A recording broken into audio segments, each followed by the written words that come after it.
el maíz poiste bote. Mordius urievo. De huevos en el urda. Moises! Oh, Andy! Bir korku düşünün. Fakat oyuncak bir bebekte hayat bulan ve bu masum görünen şeyin içinde saf kötülüğün saklı olduğu bir kabus. İşte karşınızda 1988 yapımı çocuk oyunu, yani hepinizin yakından tanıdığı duayen kötü katil bebek Chucky.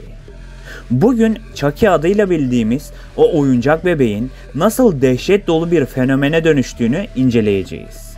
Sıradan bir oyuncağın bir çocuğun en yakın dostu olmaktan çıkıp nasıl bir kabusa dönüştüğünü keşfedeceğiz. Hazırsanız bu klasik korku hikayesinin şimdiye kadar anlatılmayanlar nelermiş, ardındaki karanlık ve kan donduran detaylara gelin birlikte bir göz atalım. Yorucu ve stresli bir günün ardından çaylarınızı ya da kahvelerinizi hazırladıysanız videomuz başlıyor.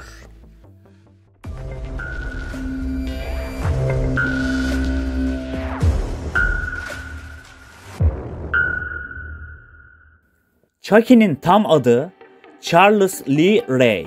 Aslında ünlü Amerikan katillerinin isimlerinden esinlenerek oluşturulmuştur.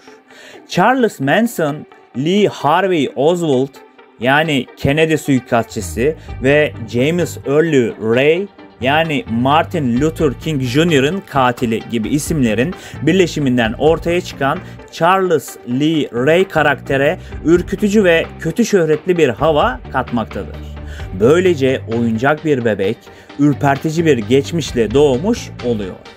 Chucky karakterini unutulmaz kılan özelliklerden biri de Dourif'in ürkütücü seslendirmesidir.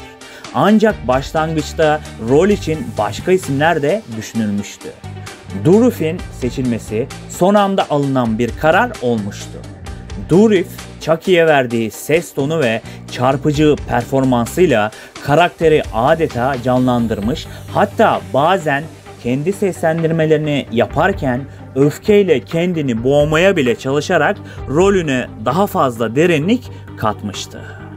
1988 yılında CGI teknolojisi sınırlıydı. Bu yüzden Chucky'nin hareketleri için özel olarak animatronik kuklalar ve küçük bir dublör çocuk kullanıldı. Filmin çekimleri sırasında Chucky'yi kontrol etmek için birden fazla kuklacı aynı anda çalışıyordu. Bu da o yıllarda oldukça zor bir teknik işti. Bu teknik Chucky'yi daha gerçekçi ve ürkütücü hale getirdi. Çekimlerde Chucky'nin gerçek boyutunda dublör bir çocuk bile kullanıldı.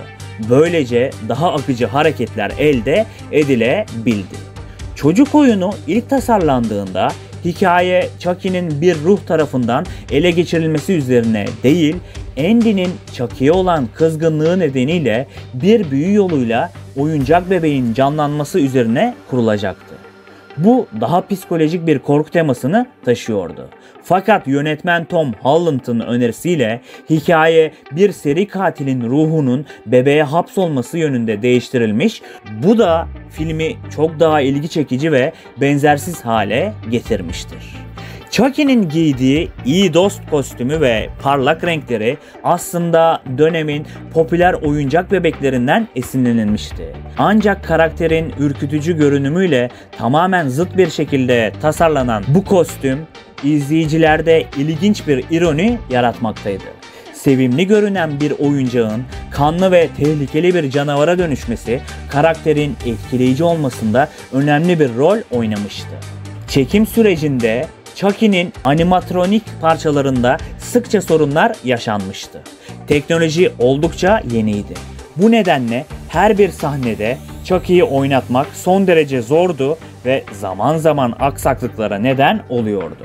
Özellikle su sahnelerinde animatronik parçalar bozuluyordu. Bu da ekip için büyük bir mücadele olmuştu. Chucky'nin yüzünde korkutucu ve sinirli ifadeler yaratmak için çok sayıda küçük motor ve mekanizma kullanılmıştı. Her bir yüz ifadesi yönetmen tarafından özenle seçilerek karakterin farklı duygularını yansıtabilecek şekilde ayarlanıyordu.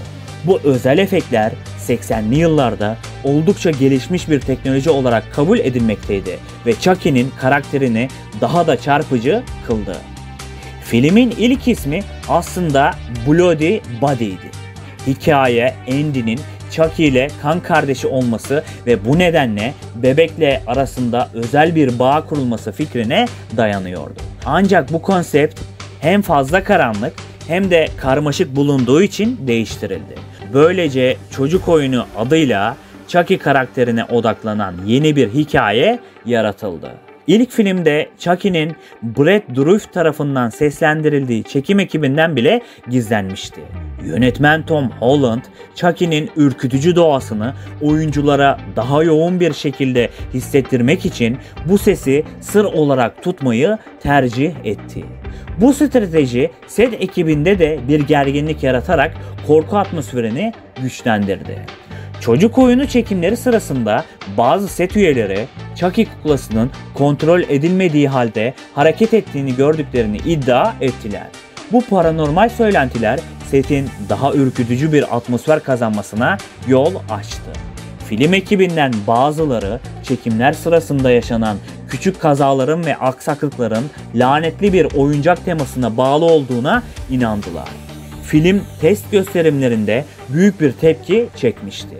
Pek çok izleyici bir çocuk oyuncak bebek aracılığıyla bu kadar şiddet ve dehşet içeren sahnelerin gösterilmesinden rahatsız olmuşlardı. Ancak bu tepki film için bedava tanıtım işlevi gördü. Çocukların izleyemeyeceği kadar korkutucu bir hikaye olduğu duyuldukça film daha çok ilgi gördü. Chucky karakteri yaratılırken o dönemlerde çok popüler olan Cabbage Patch Kids ve My Body adlı oyuncak bebeklerden ilham alındı. Bu oyuncak bebekler 80'lerde hemen her evde bulunabilecek türden popüler oyuncaklardı. Chucky'nin bu iki oyuncağa olan benzerliği filmde izleyicilerde tanıdık ve güvenilir bir görüntü sunarken aynı zamanda ürpertici bir ironi yaratmıştı. Filmin sonlarına doğru Chucky'nin yüzünün kısmen eridiği sahneler için özel olarak hazırlanan bir kukla kullanıldı. Bu kukla Chucky'nin daha korkutucu görünmesini sağlamak için yapılmıştı ve tasarımcılar özellikle yüzünün içindeki mekanizmayı görünür kılacak şekilde çalışmışlardı. Bu sayede oyuncak bebeğin içindeki katilin gerçek yüzünü yansıtmaya çalıştılar. Chucky'nin ruhunun bir oyuncak bebeğe hapsolması fikri, senarist Don Mancini'nin voodoo kültürüne olan ilgisinden doğmuştu. Voodoo'nun halk arasında korkutucu bir yönü olduğuna inanan Mancini, hikayeyi bu unsuru kullanarak daha gizemli ve ürpertici hale getirmek istedi. Bu mistik ve doğaüstü unsur, Chucky'nin etkileyici hikayesinin anahtar noktalarından biri oldu. Chucky'nin simgesi haline gelen bıçak, bir katilden beklenen türden özel bir silah olarak tasarlanmadı. Sıradan bir mutfak bıçağı olarak seçildi. Bu da karakterin evden biri gibi görünmesini sağlarken her evde bulunan sıradan bir nesnenin korkutucu hale nasıl dönüşebileceğini gösterdi.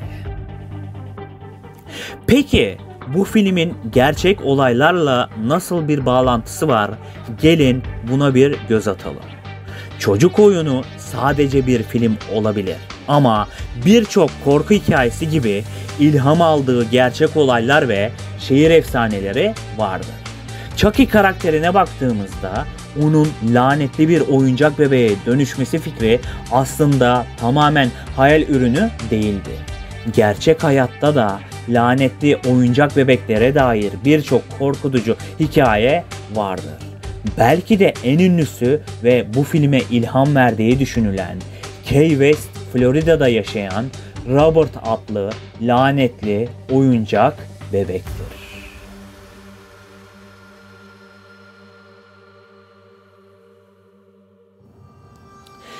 ...1904 yılında Key West, Florida'da yaşayan Robert Eugene Otto Yani diğer adıyla Genie, çocukken hizmetkarlarından biri tarafından bir oyuncak bebek hediye olarak alır. Genie bu bebeğe kendi adını vererek Robert olarak adlandırır ve onunla sıkı bir dostluk kurar. Ancak bu oyuncak bebek sıradan bir oyuncak olmaktan çok uzaktır ve kısa sürede Otto ailesinin hayatında ürpertici olaylar yaşanmaya başlar. Robert Eugene Otto bebekle oynamaya başladıktan sonra aile evde tuhaf sesler ve fısıltılar duyduklarını fark eder. Bazı geceler Jean'in odasından duyulan sesler yalnızca Jean'in değil başka birinin daha konuştuğunu ima etmektedir. Çocuk yaşta olan Jean'in anne ve babası onun hayal gücünün yüksek olduğunu düşünmektedir. Ancak eşyaların evde yer değiştirerek odadan odaya hareket etmesi gibi olaylar arttıkça aile bunun hayal ürünü olmadığını anlamaya başlar. Bazı geceler Jeannie odasında dehşet içinde çığlık atarken bulunur. Annesi ve babası içeri girdiklerinde mobilyaların devrilmiş, eşyaların darmadağın olmuş olduğunu görürler. Jeannie ise bu yıkımdan hep Robert adlı oyuncak bebeği sorumlu tutar ve sürekli "Robert yaptı" diyerek savunma yapar. Robert the Doll'un kendisine korkunç bir ün kazandıran olaylardan biri Jeannie büyüyüp evden ayrıldıktan sonra bile bebeğin hareket etmeye devam etmesidir. Jeannie yetişkin bir sanatçı olduğunda bile bu bebeği yanında tutmuş ve onunla konuşmaya devam etmiştir. Büyüyüp evi terk ettikten sonra oyuncak bebek yine de kendi kendine hareket etmeye, pencerelerde belirip insanları korkutmaya devam etmiştir. Bebek özellikle boş bir evde kendi kendine pencereden dışarı bakarken görülmüş ve komşuları rahatsız etmiştir. Hatta eve taşınan yeni kiracılar bebekten dolayı korkuya kapılmış ve evde uzun süre kalamamışlardır. Robert the Doll en sonunda Key West'te bulunan Fort East Mortella Müzesi'ne bağışlanmıştır. Burada cam bir kutuda sergilenmeye başlamıştır. Ancak hikayesi burada asla son bulmaz. Müze çalışanları Robert'ın zaman zaman farklı pozisyonlarda bulunduğunu, hatta bazı geceler camın arkasından kendilerini takip ettiğini iddia etmektedirler. Müze ziyaretçileri ise Robert'ın fotoğrafını çekerken onun lanetinden kaçınmak için saygılı davranmaları gerektiğine inanmaktadırlar. Robert'ın yanına gidip onun fotoğrafını çeken ya da ona saygısızca davranan kişiler çoğunlukla kötü bir şansla karşılaştıklarını rapor etmektedirler. Bu kötü şans hikayeleri o kadar yaygın hale gelir ki müze çalışanları bile Robert'ın önünde eğilerek ya da ona kibarca teşekkür ederek kutusunun yanından geçmeye özen gösterir. Robert'ın ziyaretçileri saygısızca davrandıktan sonra hayatlarında bir şeylerin ters gittiğini söyleyerek ona özür mektupları gönderirler. Robert the Doll'a gönderilen mektuplar müzede birikmiş durumda ve insanlar onun gazabından kurtulmak için özür dilemektedirler.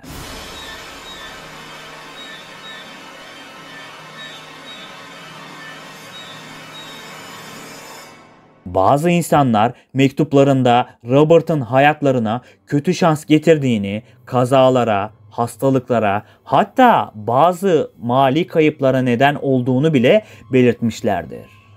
Ve böylece Chucky'nin korkutucu dünyasının ardındaki gerçek hikayeyi ve ürpertici detayları birlikte keşfetmiş olduk. Korku sinemasında hayal gücümüzün derinliklerinde saklanan çocukluk korkularını nasıl canlandırdığını bir kez daha gördük. Film oyuncak bebekler gibi masum görünen objelerin bile karanlık bir yanı olabileceğini bizlere hatırlattı. Ve belki de gerçek hayattaki bu hikaye filmde izlediklerimizden çok daha korkutucuydu. Filmler bazen sadece birer hikaye gibi görünse de perde arkasında saklanan ilham kaynakları gerçek hayata bambaşka bir açıdan bakmamızı sağlamaktadırlar. Korkunun sınırları her zaman sandığımız kadar net değil. Kimi zaman en masum görünen şeylerde bile korkunun kendini sakladığını görebiliyoruz. Bugünkü yolculuğumuzun sonuna geldik. İzlediğiniz için teşekkürler dostlarım. Gelecek videolarımda yine korkunun derinliklerine inerek bilinmeyenleri birlikte keşfedeceğiz. Videomu beğenmeyi ve katıl butonundan ufak da olsa bana destek olmayı lütfen unutmayın. Ben Kapital Burak.